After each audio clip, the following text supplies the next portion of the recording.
king of sports books comes the king of sports podcasts. Unleashed. Presented by BetMGM. Here's your hosts, Jerry Ferrara and Olivia Harlan Dekker.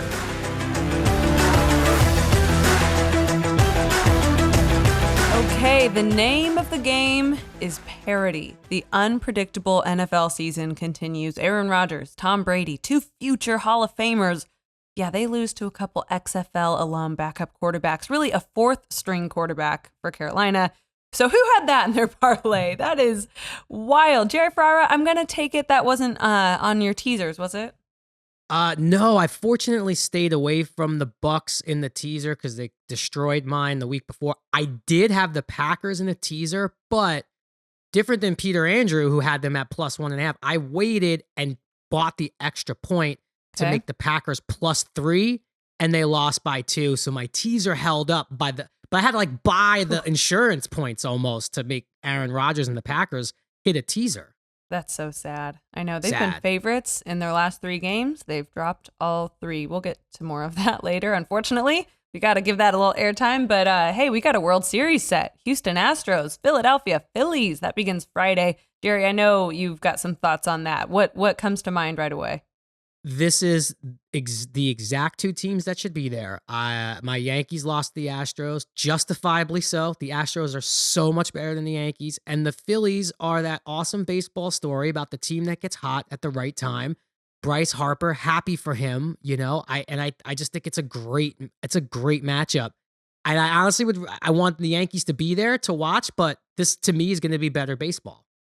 Yeah. Okay. I'm with it. I'm for you. I was thinking when I was watching that Padres Phillies last game, and it's rainy, it's cold, everyone's there in jackets, and it did look like a really fun atmosphere. But I'm like, Jerry's right. These games should be done by now. This time of year just isn't right. I'm with you. Yeah. We're going to do more on that at some point. I'll lay out a whole bigger case. But yeah, baseball, get it together. And then I posted something on Twitter. I was just looking at all the Southern California teams and where they should rank. After the Lakers lost that game on Sunday, I'm like, where are the Lakers ranking in all the Southern California professional teams? Take UCLA and USC out.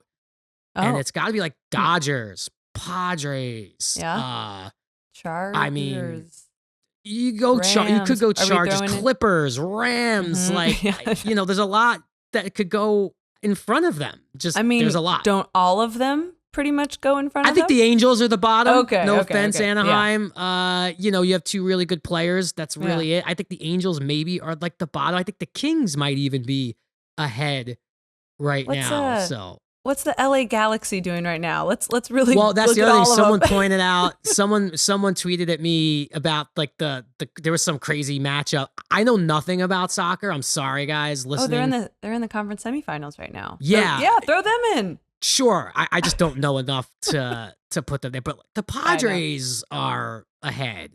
So yeah, Lakers. Wow. Tough sledding. Yeah, we'll get to more NBA news. Take our takes from the first week. I think we've learned a lot, at least enough for some podcast fodder, because some surprises in the opening week of the NBA season. But we have a really great guest coming up today, Pro Football Hall of Famer Andre Reed. He's joining us. We're going to talk to him about his legendary career and if he thinks that this is the year his Buffalo Bills finally bring the Lombardi Trophy back to Buffalo. Quick, Jerry, what do you think? Do they?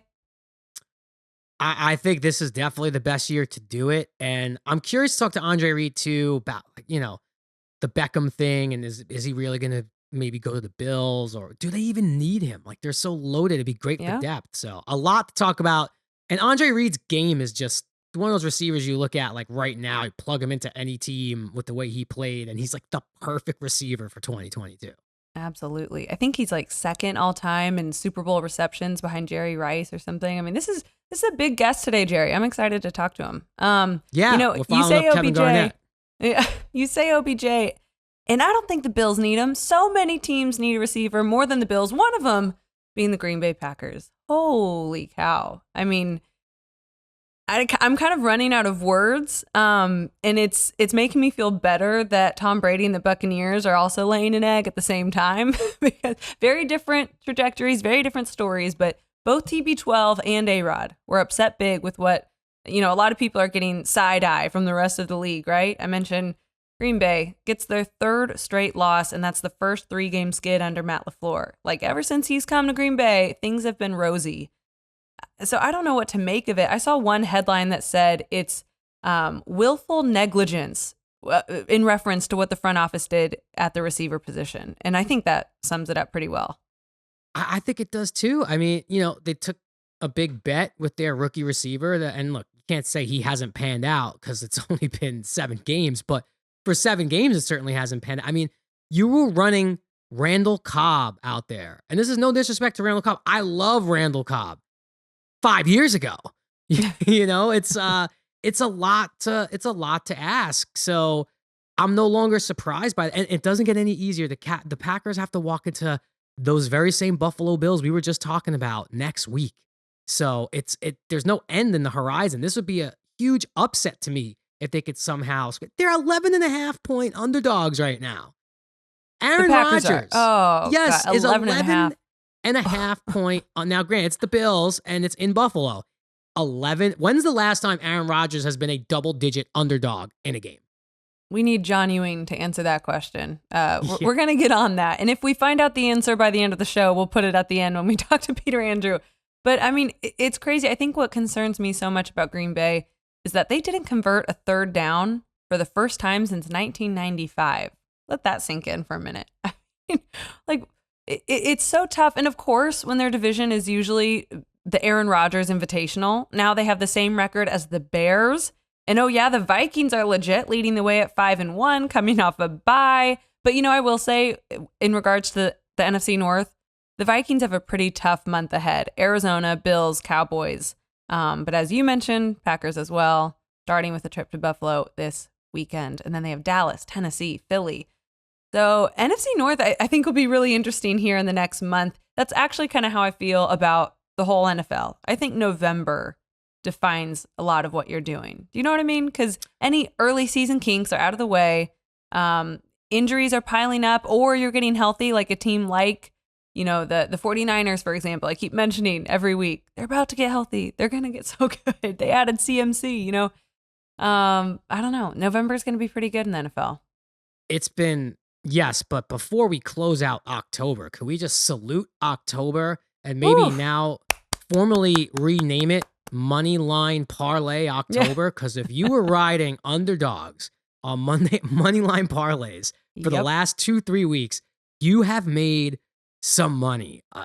It's just been one after the other. The Buccaneers losing outright after having 2 10-point, being favored by over 10 points 2 weeks in a row. Yeah. That's one of the worst losses I think I've ever seen a supposed Super Bowl contending team have. They just got abused for 4 quarters. And just 3 points against a team that has pretty much packed it up. Carolina just fired their coach, traded one of their best players. They're playing their 4th string quarterback. And they put up 21 points on him. That's inexcusable.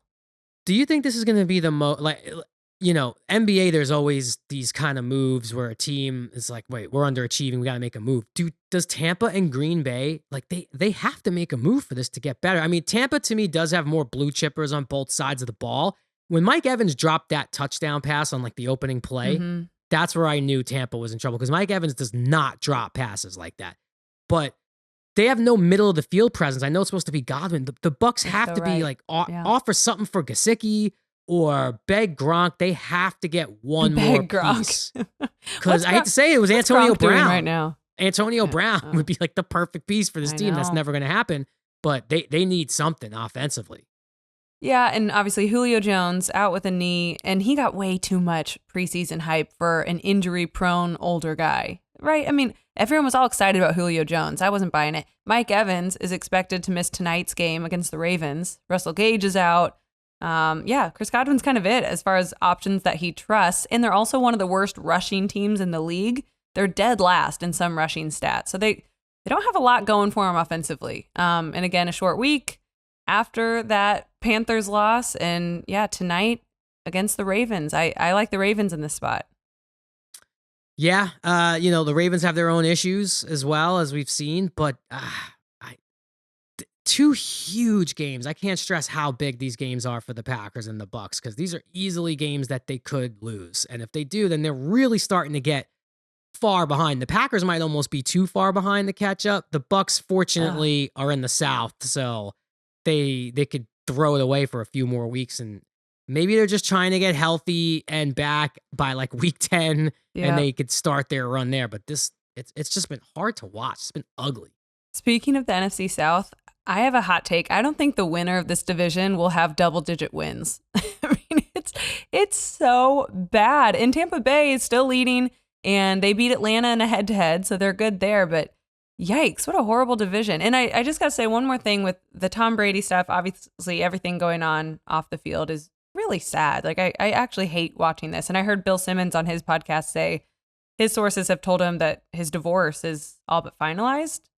Which is really horrible. Hate to see that. And then that kind of loops in Antonio Brown just being a caustic asshole, tweeting this stuff and putting up pictures of him and Giselle. It's all such a mess. I can't imagine Tom Brady walking into the facility every day with all this going on. And, he's got kids and there's a lot going on. But this is the first time in the last 20 years, that Tom Brady is under 500. I mean, you got like a $500 million broadcasting contract waiting for you that you signed when we thought you retired. Yeah. I still love watching Brady play. I do want to see him try to make one more run. I think it'll be fun. But look, Eli and Peyton, they just had Obama on the Manning cast, and they had Bill Burr. They look like they're having fun. So, maybe that could be fun, Tom. It could be great. It could be great. I think he'd be so great. But, not that I'm his therapist or anything, but I would take a couple years off, just kind of figure some stuff out. Anyways. I don't know what that even means. I don't even know what that means for him taking a few years Yeah, off. He probably can't. He's probably one of those guys who truly can't.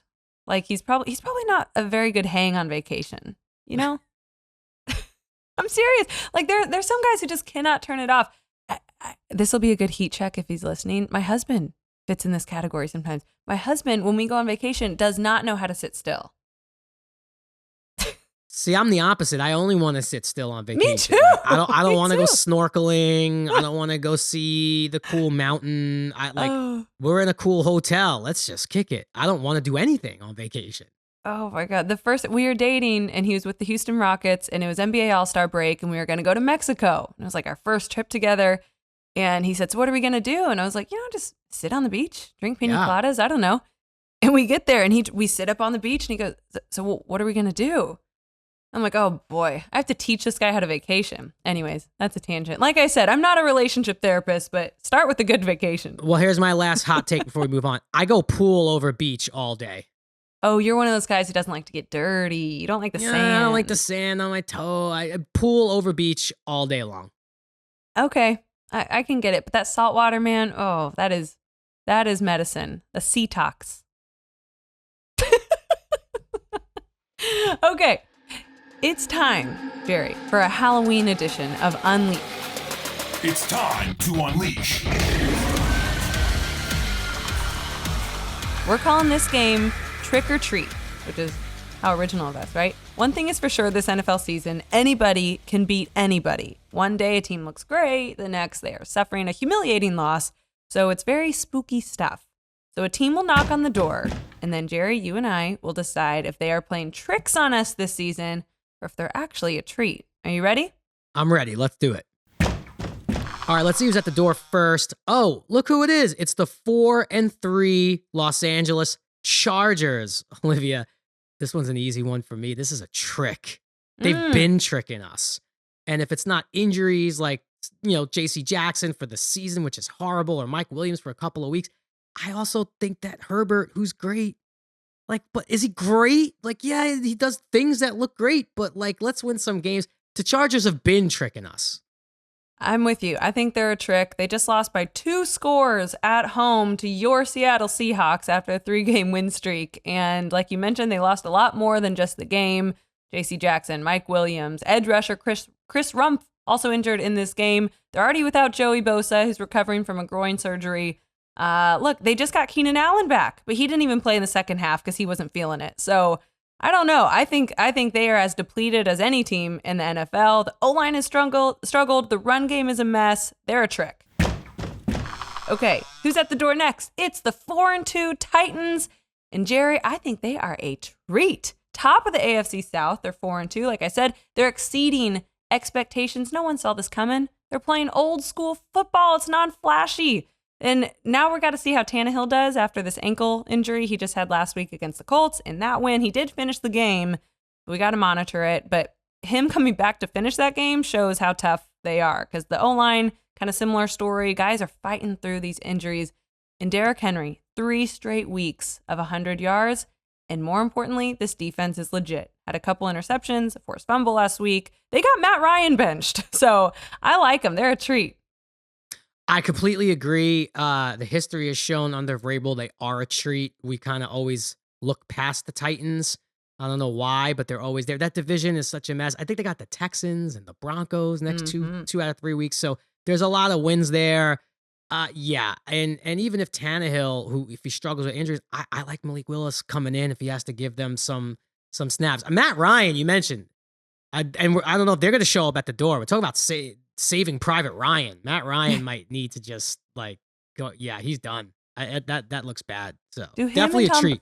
Do him and Tom Brady need to go on vacation together? Maybe just like they can go stay somewhere really nice. They're super loaded. Just do something. I don't know. But yeah, we don't know. Yeah. We don't know if the Colts are going to knock. We don't know. Who's up next? Okay. This is an interesting one. Great costume. The 4-3 Miami Dolphins. I have to say treat. I mean, it's such a shame. I'm worried because of everything with Tua and what he's been through the last few weeks. And can he stay healthy? I mean, this is going to be a thing to look out for. But they did show how stout they could be against Pittsburgh. They had some big fourth quarter stops to win. The offense did just enough, and they're just not healthy yet. If they get healthy and stay healthy, they are a treat all day. Yeah, and this Tyreek Hill experiment is paying off. I love Tyreek and Tua together. They've proven to be a great match. They have Detroit this weekend. Mark that as a win. Dolphins are a treat. Okay, who's at the door? It's the Ravens, and they're also 4-3. And Jerry, I hope I don't regret saying this. I think they're a trick. A trick. Now, look, the defense has improved a lot. They're top 5 in the NFL in interceptions. They pulled one off last week, got a 3-point win over Cleveland. But look, I'm concerned about this offense. They're trending in the wrong direction. Lamar Jackson only had 16 pass attempts last week. He hasn't really gotten in a rhythm the last couple weeks, actually. They're averaging just 20.5 points, about 20 points, 320 yards in their last 4 games. Their first 3, they averaged 33 and 380. I know I'm throwing a lot of numbers at you, but it's bad, okay? It's bad. And they play tonight against Tampa Bay. I think this could be a get-back game for a team that is super vulnerable, and they need it because Lamar Jackson needs to get in his rhythm in the passing game. They're struggling on offense. They're a trick. I think they're an absolute treat. Now, I know it hasn't looked good. They are also one of the most injured teams in the league, just year in, year out. I do think Lamar's looked good, not great in flashes, could look better, and I think will. Once they get, if they get their running backs healthy at some point and their receivers healthy at some point, 4-3 in that division, I think the Bengals are coming alive, but also think about the AFC for a minute, okay? Who are the wild card teams? Really? Who are we talking about when we think wild card? Is it the Colts? Is it the Chargers? Is it the Dolphins? Is it the Jets? I think the Ravens are a shoo-in for a wild card team. So I'm going treat. Okay. All right. This is another Los Angeles team. LA SoCal Sports just killing it this year. The 3-3 Rams. For me, Olivia, this is an absolute trick. Now I know they won the Super Bowl. They're missing Von Miller and OBJ for sure. I think this isn't even a trick. I think this is like now the old dude who still wants to go to the costume party. It's like, yo, put the costume away. Like Halloween's like Wu-Tang. It's for the kids. Like, put it away. Don't show up. Why are you still trick-or-treating? You're old. I'm worried. Now, could the Rams get healthy, put it together with that veteran team? For sure. And they still got Jalen Ramsey, and I love McVay, but I don't like what I'm seeing motivationally and also just age-wise with Stafford, that's a lot of hits he's taken, a lot of wear and tear. So it's Cooper Kupp versus the world. Yeah, I hear you. I think Rams are a treat. I think they're getting healthier just in time. They have San Francisco this weekend. I think they beat San Francisco. But yeah, their division has proven more difficult than expected, mostly because of your Seahawks. Again, have come out of nowhere. And then I do think San Francisco, with the addition of Christian McCaffrey now, and again, they just need like 2 of these stars to come back. They're just, anyways, that's a tangent. But division's tough. Rams are going to get better. I think they are a treat. Okay, we've talked a lot about them. Knock, knock, knock. Here are Jerry's Seahawks, sitting at 4-3, 7 weeks into the season. No one would have thought that the Seahawks would be leading the NFC West. What the hell? My co-host, and Jerry, I'm really glad that we got this on tape a couple weeks ago. That might have even been our first show, but you are looking very smart here. Look, they have a young team. They have rookies up and down the starting lineup, and they all believe. It's like the Ted Lasso believe sign must be in that locker room. They have this all-decade coach, and Geno Smith at quarterback. He's putting together a Pro Bowl season. He's earning himself a lot of money next year. And Kenneth Walker III, my God, I can't say enough good things about him. He went crazy. So I don't know. I'm worried with DK Metcalf. I think he's going to try to come back too early. I think he's out this week, probably a couple weeks, but he's going to try to come back. Luckily, he doesn't need surgery on that knee injury. But look, they have some winnable games coming up. And I don't know. Did you say trick or treat? I don't think you declared. It. You have not declared yet. You have to declare. You just laid out a beautiful case. So you got to declare. I can't do it. I can't do it. I just don't think like some magic with a young squad is sustainable. I just have a hard time saying that this is But what have they been yet. this year to this point? Have they been a trick or have they been a treat? Oh, they've been a treat. And what do you see going forward? I said saying they have some winnable games forward? coming up. Listen, I need all this doubt. I love it. Keep bringing it. I want everyone to keep bringing it because now, turn on any podcast or any talking head show. The Seahawks are everyone's darling. Whose darling were you first, Seattle? Whose darling were you first? I believed. And I'm the only one who drafted Kenneth Walker, and so many people in my fantasy leagues are like, who? Really? I'm like, you watch. Wow. I do worry about the DK Metcalf thing. That's a little troubling. And but I was I'm hoping he holding just on had to to my pee ticket. again. When they took him off in that cart, I thought, oh, he probably just has to pee again. That was last week. I have over wins and I have division winner on the Seahawks, and I have that mixed in with some Giants over wins parlay. I have some stuff in the like my futures profile is. You'd want to invest in my futures profile. Yeah, God, your kid's tuition on the line right there with the Seahawks. I love it. Okay, couple more. This one will be fun for you. I can't wait. Trick or treat. Who's at the door? It's the Minnesota Vikings at 5-1. I mean, it ain't pretty, but you have to say treat. Okay, they're coming off a bye, so you'd like to think that they're healthy. Everything's just lining up. Green Bay continues to get worse. Cousins continues to get better and continues to not get hit. He's one of the least sacked quarterbacks in the league. Hard to believe that. And their only loss is to Philly. And that was a game.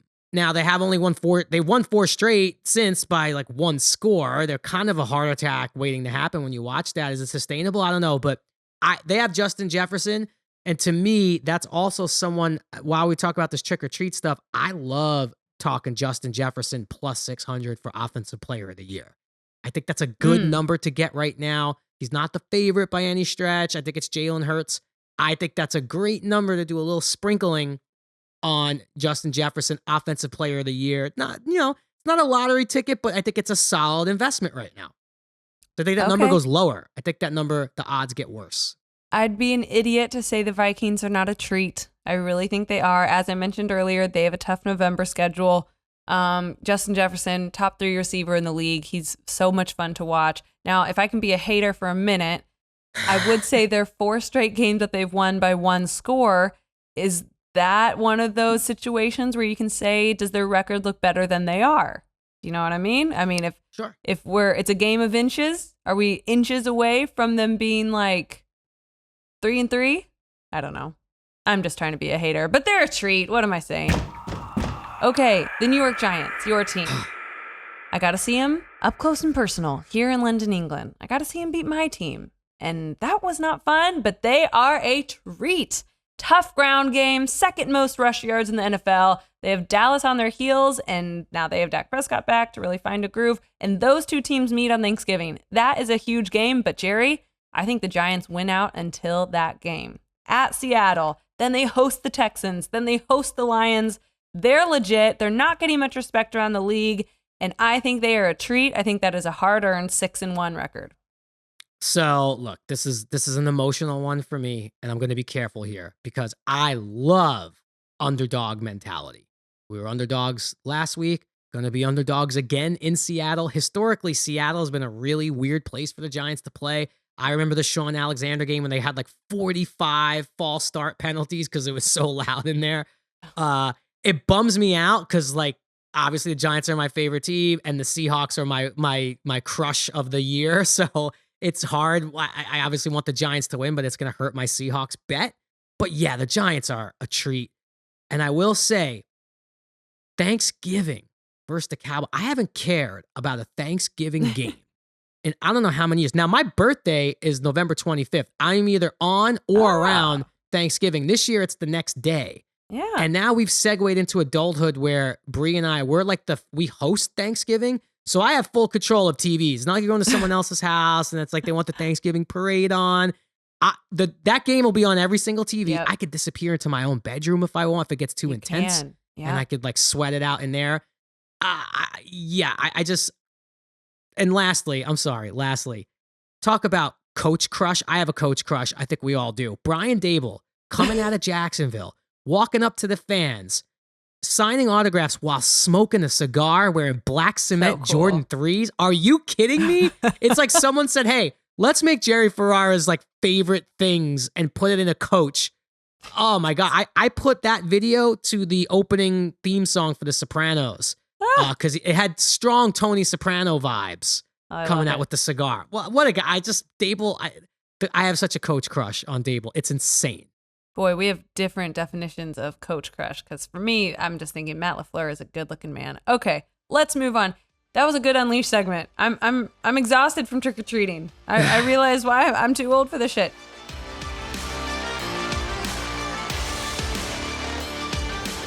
Our guest today is one of the best to ever do it at wide receiver. He holds nearly every Buffalo Bills receiving record, played in 7 straight Pro Bowls, and of course, helped the Bills win a record 4 straight AFC Championships. My God, Pro Football Hall of Famer Andre Reed is here. Welcome to the show, Andre. Oh, man. We talked off camera here a little bit, so we're all over the place, but I'm glad to be here. I appreciate you guys. I'm finally getting it right here to get on with you. So here we go. Appreciate it.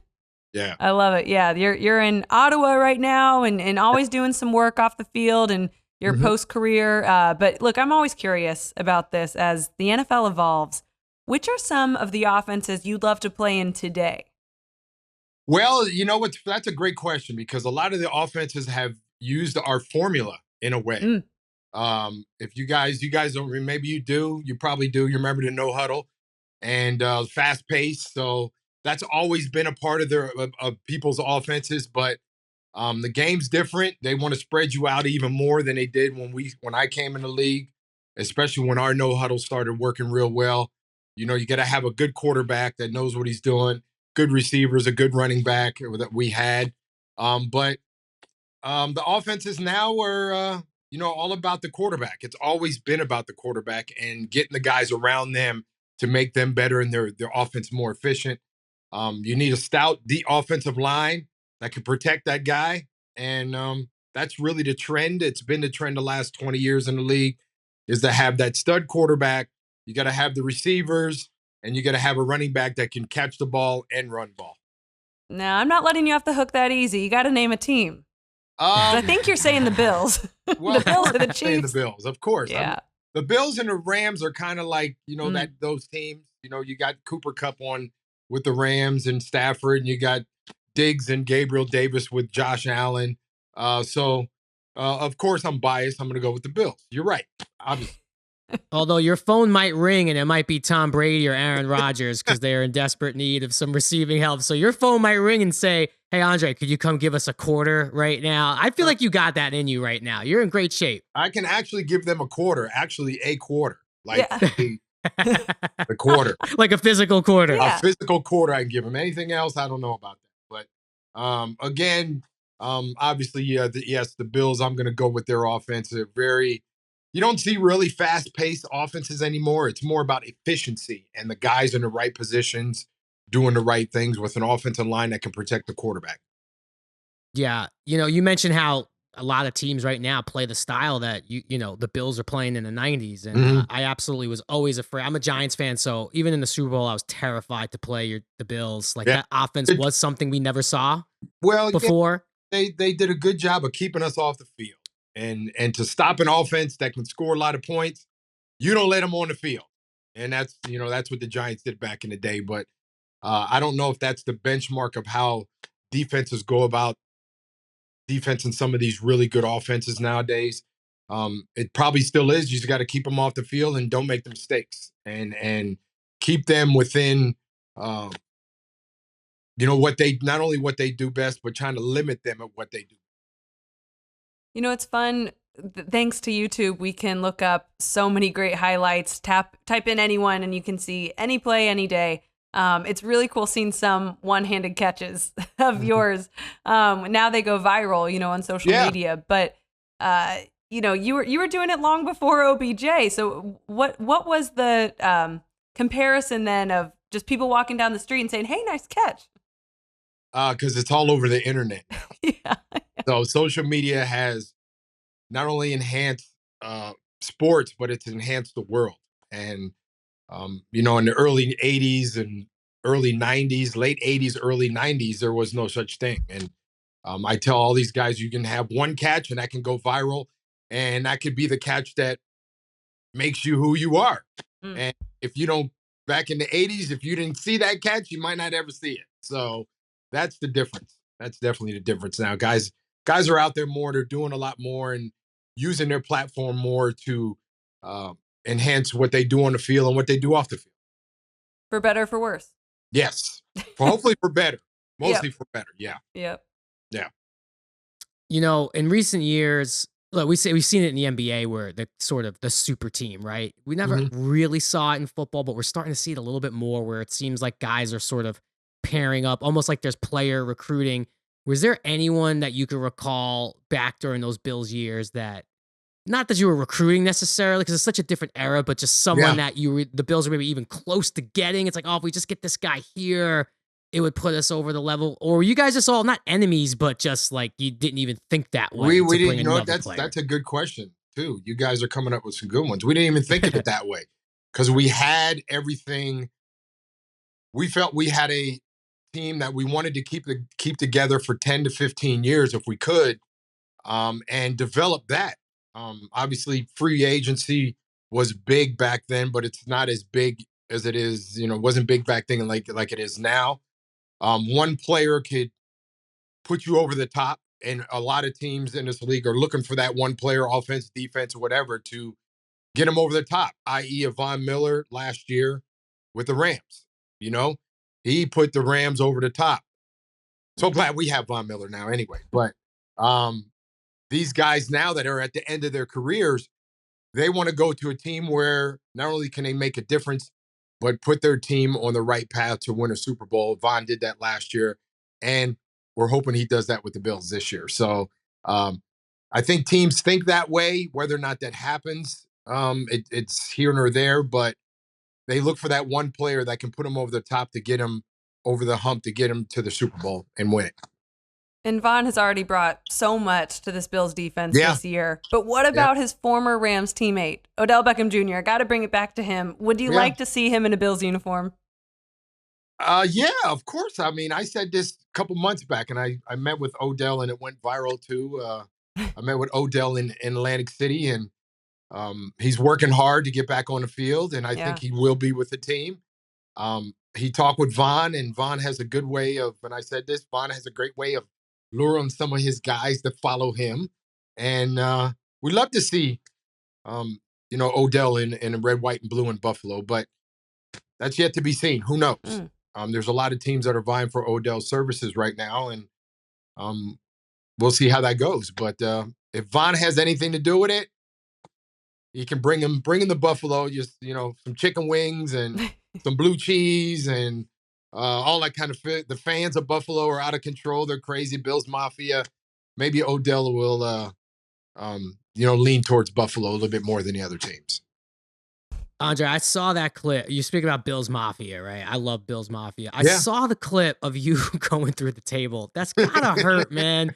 Tell me that doesn't hurt. It doesn't hurt. Let's go Bills and bring a championship back to the city of Buffalo.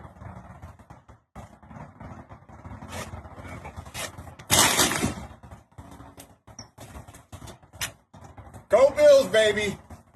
Let's do this. No, when you had Steve Atwater and Ronnie Lott coming at you full steam with no flags, going through a table is nothing. Well, you brought up too, Nate. Steve Atwater is one of my favorite players to watch. Yeah. I would love to talk for a second. I'm sure you've been asked this in your career and even post-career so much, so forgive me, but I get the chance to talk to you. Mm-hmm. The comeback as the game is referenced to, right? Yeah. 35-3 deficit. Now, also, I will say Frank Reich gets a lot of the love, as he should, but you had 8 catches for $136 and 3 touchdowns in that game, so we should never overlook that fact of the comeback. I'm just always, because I respect pro athletes so much in the heat of battle. Like when you're at the half of that game, is there really that feeling of still believing? Even we saw it with Brady in the comeback with Atlanta, down 28-3. You guys are down 35-3 to another high-powered offense. That offense was the only thing close to yours. You guys are still believing at that point, right? Of course. First of all, you guys weren't born, right? I was. You were born. I know you weren't. Were you born? Were you like 2? Was it 95? No, that was it was 1993. So how old were you? 3. I was born in 93. I was 12. There's my point there. That's a great question, man. I think that game that not only goes down in history as one of the greatest games that ever played. It's the way that game went.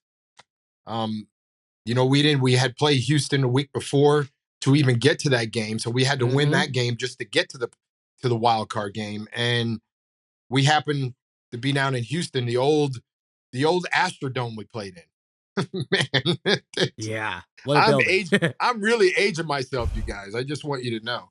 No, this is great. And we got beat pretty well down there. Warren Moon, they put it on us, so we ended up having to play them the next week in Buffalo. And we came out and laid an egg the first half of that game, and we were like, "Uh-oh, are we going to do this in front of our fans?" And we had to make a conscious effort and a decision. We got this far. We didn't want to go out. We didn't want to go out like we did, or we didn't want to go out losing like we did the week before. So we got the fans on our side and a couple plays, and before you know it, we're kicking a field goal to win the game 41-38. So it's just a game of things changing, and you'll be able to capitalize on the things that are changing. They can give you a bowl of whatever you like to eat. If there's not 1 or 2 ingredients in that bowl of whatever you like to eat, you might not eat it. So we ended up having everything going our way with the fans and everything, and just so happens that we capitalized on everything they gave us. Oh, yeah, that one always stuck out. I think it was a lot harder. I feel like it was a lot harder to come back. Like now you see comebacks a lot. The fourth quarters, like the witching hour, as Scott Hansen calls it. And I think it's almost like a lack of a run game that we see now. Like I feel like coming back in 93 was just so much harder than mounting a comeback now, because a lot of teams don't have the running game to kill the clock the way other teams did back then. To me, that's the best football comeback, in my opinion. Well, to me, that is too. And there's been a lot of comebacks. The Brady and the Patriots winning and getting into the Super Bowl obviously was a bigger game, but you got 2 or 3 games like that a year. It may not be the 30, 41, 38 game, but there's a point in the game where that always happens. And there's always teams going, uh-oh, all you need is one play to get the ball rolling, and you lost the game because of whatever reason. So, and offenses are geared to do that, to have comebacks like that because of spreading guys out, making mismatches, all that kind of stuff. Back in 1993, it was hard to get mismatches. Now you film and everything like this, you can pinpoint it and you can say, all right, we have to attack that. And if we can't attack that in the way we need to, then we have to go somewhere else to attack this to soften that up. So yeah. Yep. Yeah. Andre, as we're looking at this current NFL season and how the AFC specifically is shaping up, two of the better games on the Bills schedule has been the 4-point win over Kansas City and the 3-point win over Baltimore. Yeah. Who do you feel like, not just those two teams, but who do you feel like is the biggest threat to the Bills this season in the AFC? Obviously the Chiefs. I mean, the Chiefs aren't going to, as long as they got Pat Mahomes back there and Travis and a great coach in Andy Reid, who's coached in Super Bowls and won one. The Chiefs are always going to be there. Yeah. The Ravens are always going to be that team because of Lamar. You just don't know. They have a pretty good defense, but Lamar kind of puts them over the top. The Bengals, who knows about the Bengals? The Bengals, played well this past weekend. They did. Scored a lot of points. They're kind of finding their stride a little bit. Everybody thinks the Bengals were a fluke from last year. Where the Bengals even been in the Super Bowl last year? They beat the Chiefs to get to the Super Bowl. So yes, they should have been there. But the AFC this year is the Bills in the beginning were the team. Okay, the Bills are going to win it. They're going to the Super Bowl. They're going to win it. Back that up. We don't know yet. There's a lot of season left. Yeah. They got some tough teams coming up. They got the Packers this Sunday night. The Packers need a win really bad. If you heard what Aaron Rodgers said, oh yeah, we just got the Bills where we need them right now. Well, you got them in Orchard Park and you got a hot team right now. But this could make the season for the Packers at 3-3. The Packers are looking right now of a spark to get their, get the ball rolling for them. And it could be a trap game for Buffalo. Coming off a bye week, it's a trap game. So the Bills got to, they have to just take care of business no matter what. I was going to say, I was on the sideline for Bills Kansas City AFC champion, or the playoff game last year that was said to be one of the best NFL games of all time. I think a lot of NFL alums would have other words to say about that. But I got one to say about that. Yeah. I was going to say, that's a pretty good playoff game that we were talking about earlier.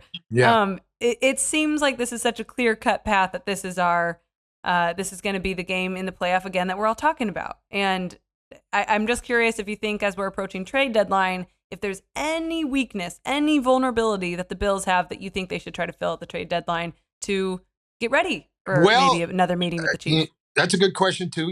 Christian McCaffrey's gone, so he's in San Francisco now. So the Bills were always talking about getting a running back, whether it's before the trade deadline, after in the draft or whatever. Whether or not that's the way the team is thinking now, who knows what they're thinking. I think Devin Singletary has done a great job. He's played pretty well last year in the playoff game, and he kind of stepped it up a little bit in the playoffs. He's still that guy. I mean, he's had a pretty good year. He's a very solid year. If anything, it would be Zach Moss, them, trying to get rid of him. Dalvin Cook's brother, James Cook, has played well. So if anything that the Bills would go for would be a running back, maybe not now, but towards the end of the season. But they have to do it now if they're going to do it because of the trade deadline. They'd have to do it now. So, and otherwise they're pretty solid at every position. They've been injured in the defensive backfield with Micah Hyde being out, but let's figure they weren't supposed to beat Baltimore. They probably weren't supposed to beat Kansas City with backups back there. But right. That's just a lot of credit to Sean McDermott and their staff of keeping those guys right. I'm with you on the trap game. I'm worried because we found this out earlier in the show when we were looking at the lines. The first time in Aaron Rodgers' career, he's a 10-point or more underdog in any game that he's ever played in. So right in itself, I just implore the Bills, if you're listening, anyone. And he's Aaron Rodgers too, guys. Right. He's Prime time. Yeah.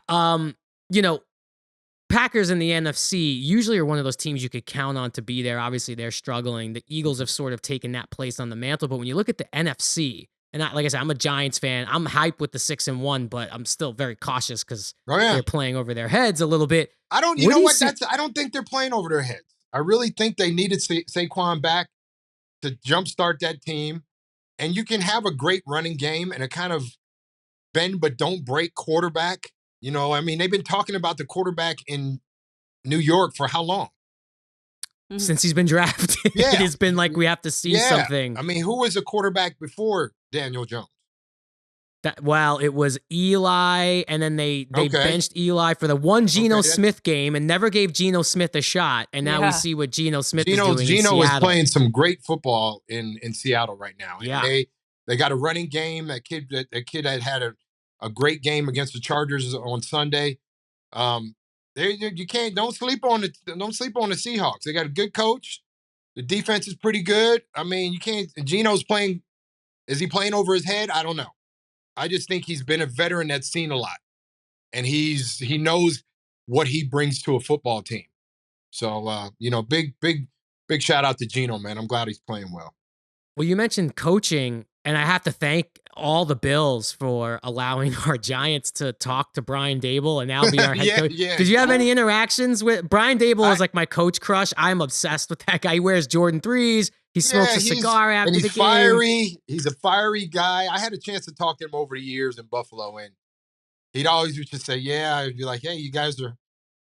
He had kind of like one word answers all the time, and I'm sure he does that with his team. And as a head coach, he probably doesn't have any answer. He just goes, "Okay, that's it."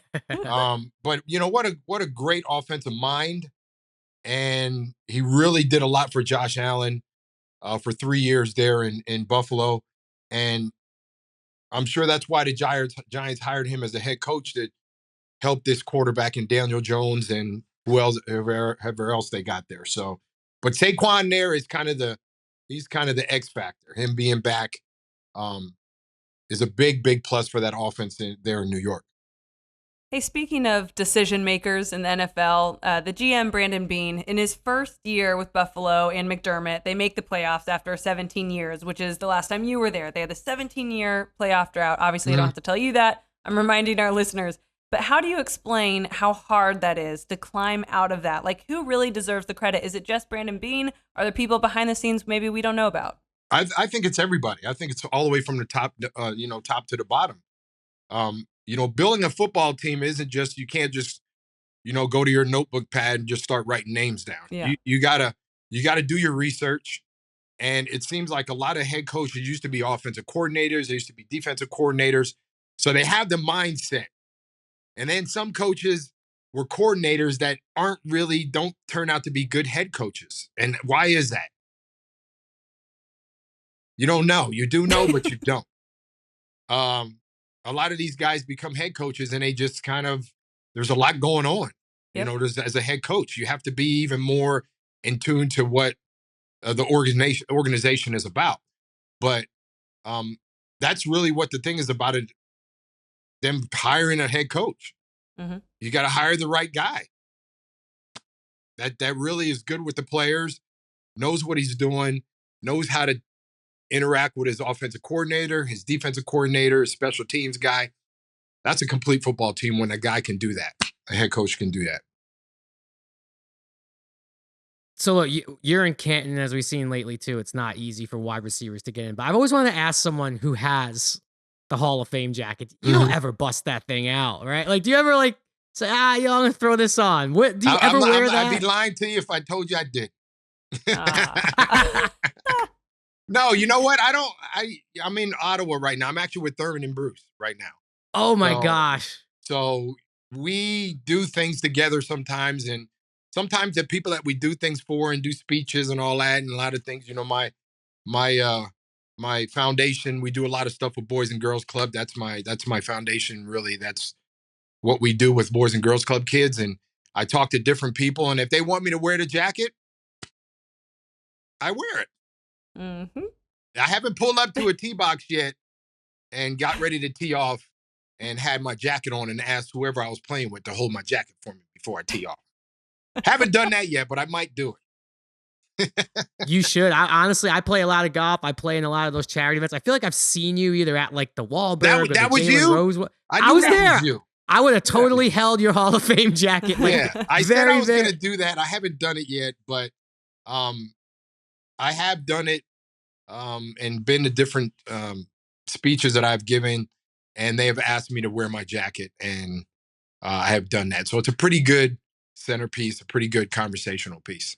When you're with Bruce Smith, Thurman Thomas, you know, Mm-hmm. do you ever talk about when you guys are playing, or is it all just like, how's your family? Or do you tell like we just talk, three friends getting together and, you know, seeing each other? And it's great to see those guys because, you know, I live on the West Coast. Thurman lives in Buffalo. Bruce lives in Virginia. So I don't get to see those guys as much as I used to. So we laugh and we joke, and it's like we're in the locker room again. Because that's a big, you know, that's the best time. The camaraderie there was something I miss. I always will miss. But it's good. We talk about our family, how your kids doing. I mean, I saw their kids grow up. They saw my kids grow up. So that's really what we're all about, you know, family and knowing how each other's doing and how's our health and all that. So it's great to see them. And we talk about the team now. You know, I was at 2 games. I was at the Tennessee game. I was at the Pittsburgh game. I was in LA for the opener. So obviously we are very, very in tune to what's going on with this team.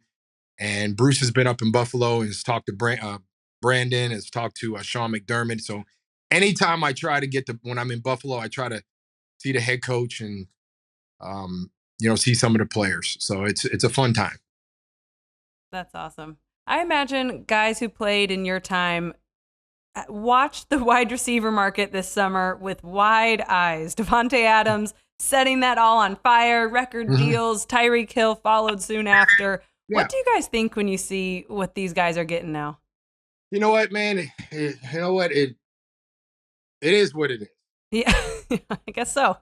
Money comes and goes, but I think what we had, championships, I have a Hall of Fame jacket. I wouldn't trade that. Money for money. I mean, yeah, that's all good and well, but I just think that comes and goes, and I would just, because there's a lot of guys that play in this league 10 years and don't get to a playoff game. Mm-hmm. That's just the fact. And then there's a lot. I played in 22 playoff games. Oh, wow. Gosh. So I played a season and a half of playoff games almost. And some of these guys just want to get to a Super Bowl and want to see what that feels like. They want to feel like, what is a playoff game like? There's some guys that played 10 years, played in one playoff game. So that's what you play the game for. You know, if you're playing the game for money and that's your main focus, that's part of it.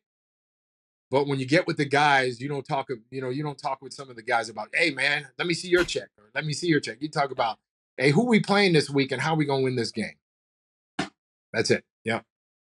Well, I gotta tell you, nothing but respect. As a Giants fan when I was a kid, I always look at it like that. I feel like this is the best compliment I could give you. The guys I was most afraid of when they were coming to town to play were you, Randy Moss, and Chris Carter. Those are the 3 names. If you would have asked me at like You're my 15 years friend, old, man. 15 years old, what receivers scare you the most as a fan? I'm like, I don't want Andre Reed in the game. I don't want Chris Carter, and I don't want Randy. Those are the 3. I don't want them in the game. Dude, I knew I saw you in the stands, and you were.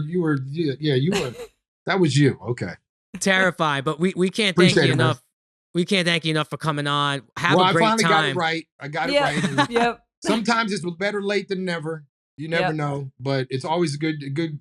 Thanks for having me, and it's always good to talk with you guys. And hopefully next time, you know, I have all this internet stuff all figured out. Well, we're hoping, since, you know, we're expecting the deep run by the Bills, maybe you can come back on around playoff time. I'm already in. Great. I'll wear my jacket the next time.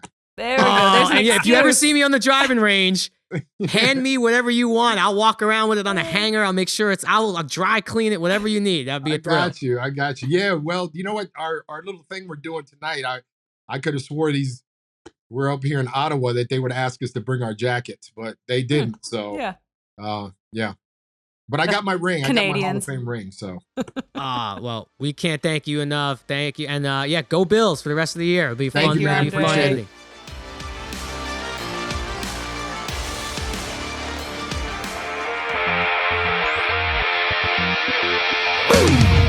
So, Jerry, where I'm at right now in Entourage is it's getting really good. Median is about to come out, and I think you guys are going to Cannes and all that. And so I don't know if you actually make it to the Cannes Film Festival. I really hope you do so that I can ask you about that trip. But I put this on my Instagram story. I have texted you about it. This was as excited of a celebrity guest as I've seen on the show, Lisa Rinna. You know I'm a big Housewives fan. I love Real Housewives. And Lisa Rinna, obviously on Real Housewives of Beverly Hills. She's currently in a lot of hot water. I will tell you that as well. But you've got to tell me what she was like on set and her character, which is so funny. And then the plot twist that you end up hooking up with Lisa Rinna. So, couple things with that. You get that script before those parts are cast, right? So you're reading this stuff. You have no idea who these two women are going to be in the episode. And then you hear it's like, oh, it's Lisa Rinna and it's Colleen Camp, who was one of my favorite actors. She's in one of my favorite all-time movies. She was in the movie Clue back in the day. She goes back to like Apocalypse Now, like unbelievable. Yep. So then you hear it's them and it's like, oh, well, I don't want to be, in the episode, my character is like being a little bit of a ball breaker. I'm like, I don't want to be like mean to them. And then they come out that first scene. I think Lisa Rinna yells out like, get out here. Like curses out Colleen Camp's character. Yeah. It's like, oh, okay. They came to play. I don't even think that was in the script. Oh. So, it was just hilarious. It was one of those episodes where you read it and you're like, is anyone going to find this funny? Because we think it's funny. Yep. And yeah, that's an episode that goes along. Lisa Rinna, Colleen Camp, they were great. They were hilarious. Happy to be there. Totally in on the joke. Yep. And yeah, big plot twist in a very small jacuzzi at the end. If you really looked at jacuzzi, it's like really, really tiny for no reason at all. Yes, I guess that's, if you keep track of the women that Turtle slept with, I think Lisa Rinna is like the first one you actually confirmed that he might have slept with. Well, what about the prostitute whorehouse episode? Oh, wow. Oh, you got me there. You got me there. Okay. Yeah. You got me there. It's fresh in your mind. The things that come out of my mouth on this podcast now that the Entourage section is a part of the show. Right. What do I have to look forward coming up? Like what other like big guests come on the show? Oh, okay. You mentioned Cannes, and do we get there or not? All I'm going to tell you a cameo. I'm not going to tell you what happens and talk about someone in hot water. You are approaching the Kanye West episode. Oh, wow. Jeez. Kanye makes a guest appearance. This is a long time ago. This is back in 2007. Yep. Fresh off his song, The Good Life was about to come out. So that song is it kind of got released on Entourage.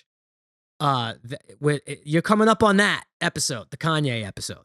Oh, geez. So this was he's like not talked about Kanye, very much currently. Like pink polo Kanye. Exactly. Yeah. This will be good. So you are coming up on that, and I have some fun stuff about the Cannes stuff when you get there. Okay, I'm going to go ahead and assume that you guys make it. No, I'm pretty gripped right now. You keep telling me that there may be a drop off, and I'm not sensing any of that yet.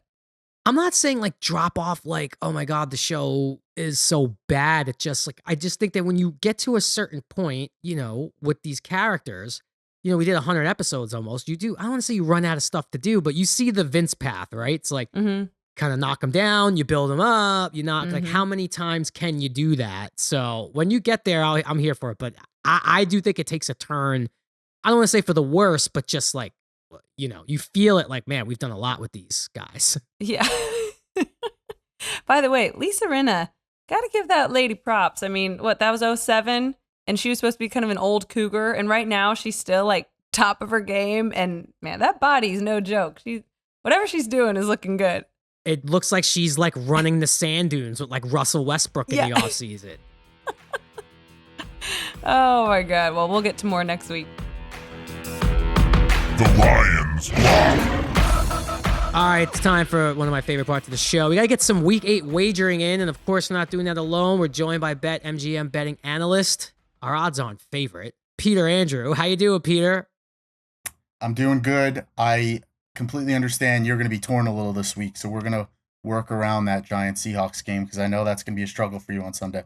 Yeah, it's when Zach and Slater were fighting over Kelly. It's like, no, someone's got to lose this. I can't handle it. Pete, not a bad week last week.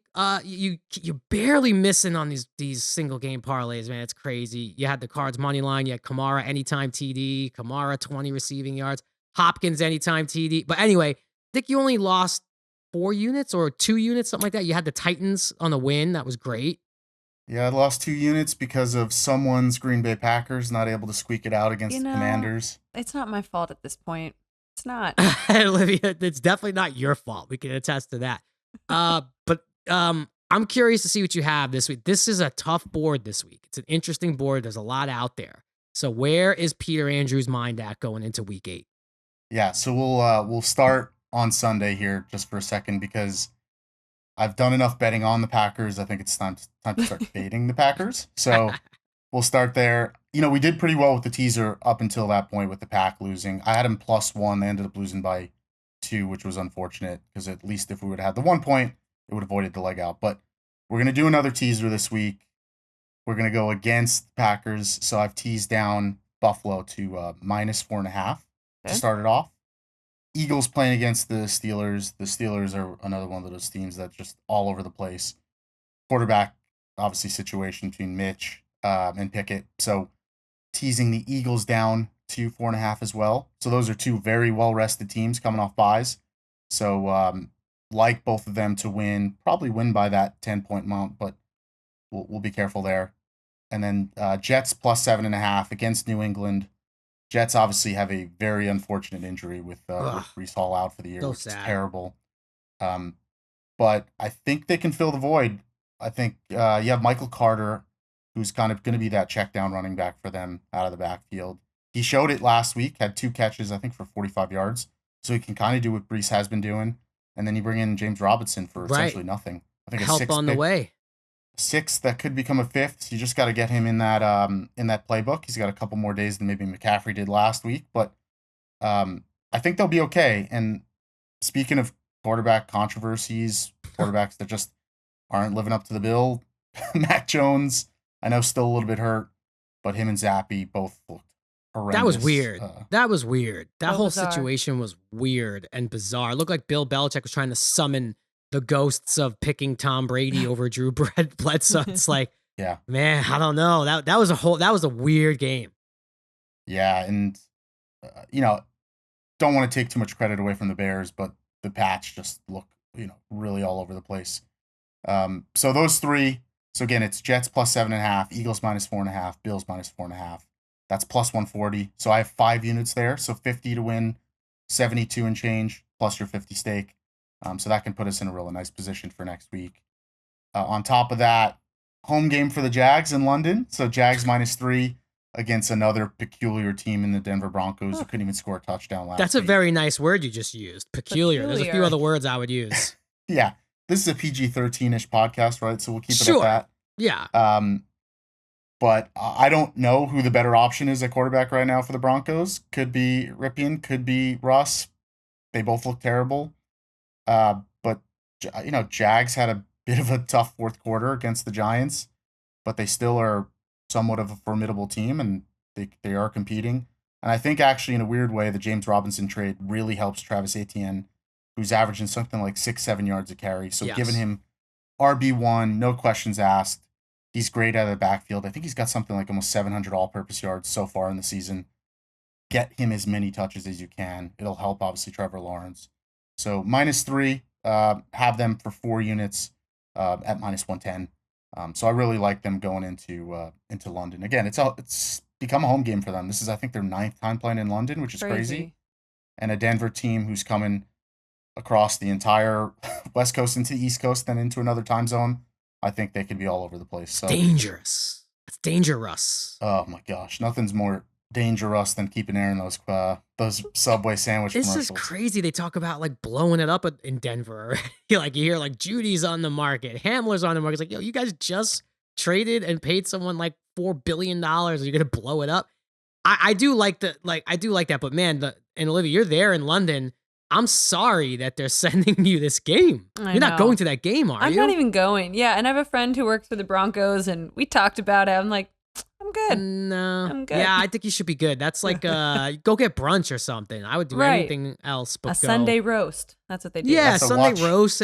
Go, put the game on in the background. You go to Winston Churchill's War Room or something if you want to go sightsee. Do I'm all not three watching at the that same game live. time. Yeah. Well, yeah. But the great thing just about a London game is just the time. I just love having a football game on in the middle of the day instead of staying up so late to watch them. But yeah, it's not one to write home about.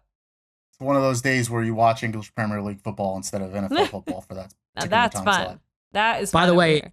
you speak of that. If the NFL had relegation, this would definitely be a relegation game. Oh, This yeah. would have heavy relegation implications, I feel like. I think this is the one situation where you say, okay, England got this right. There should be some relegation. Get Bama into the NFL. Yeah. Get the Broncos down into NCAA football.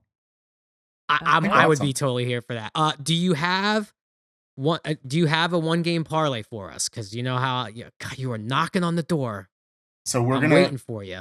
We're You have taking a one. step. We're taking a step back this week because we're so damn close to this.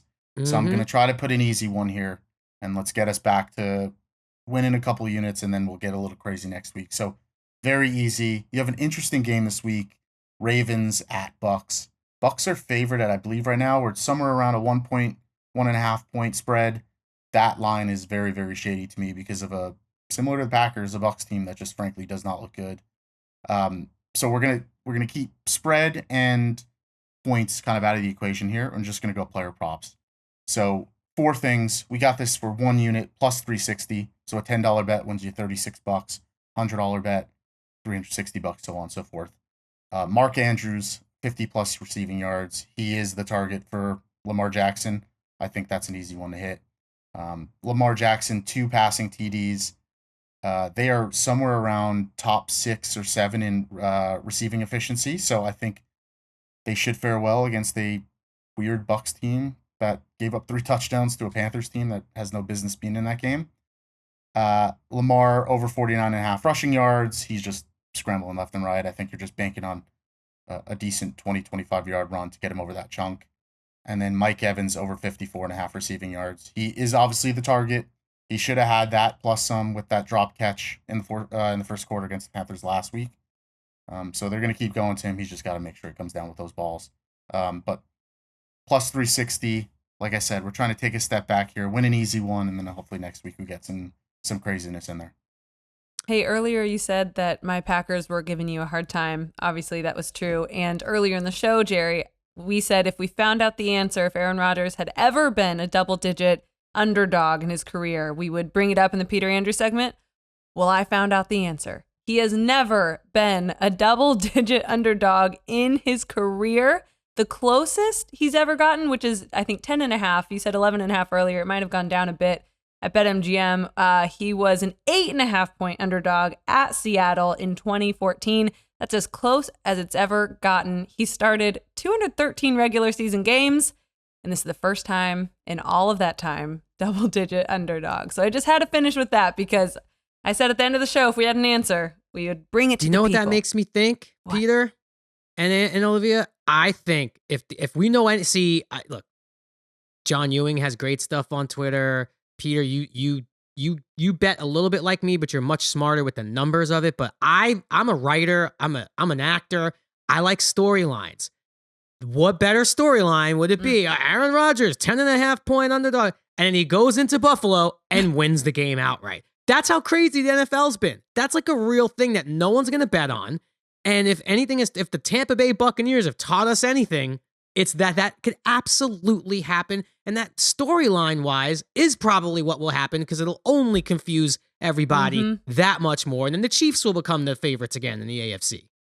Do you think that players look at this in any sport and take it personally? Do they see 10-point dog and say, what the hell? And get more pissed off? Not that Sure. Rodgers needs more ammunition to be angry right now, but I feel like he's going to look at that and say, this is bullshit. I think it's definitely motivation. I mean, I look, what do I know about playing on a professional level? I just know when it's like confirmed publicly, you guys are supposed to lose this game. Confirmed. Everyone believes that. Yeah, I think that's a little like, well, who gives a shit? We're supposed to lose anyway. Let's just let it fly. Let's go have fun. I mean, yeah, plus 375. I don't know. The Packers are going in a money line parlay for me. I could just tell you that right now. It might only be for $1, but they're going in a money line parlay. Yeah, I wouldn't do much more than $1. All right. Well, thanks for everything, Peter Andrew. That was a lot of fun. Good luck on your bets this weekend. Just want to remind everyone to subscribe to the Unleashed Podcast YouTube page. You can see the full Kevin Garnett interview from last week. That was awesome, as well as all the other episodes from this season. Like and subscribe to BetMGM on all social media platforms, and thanks for listening.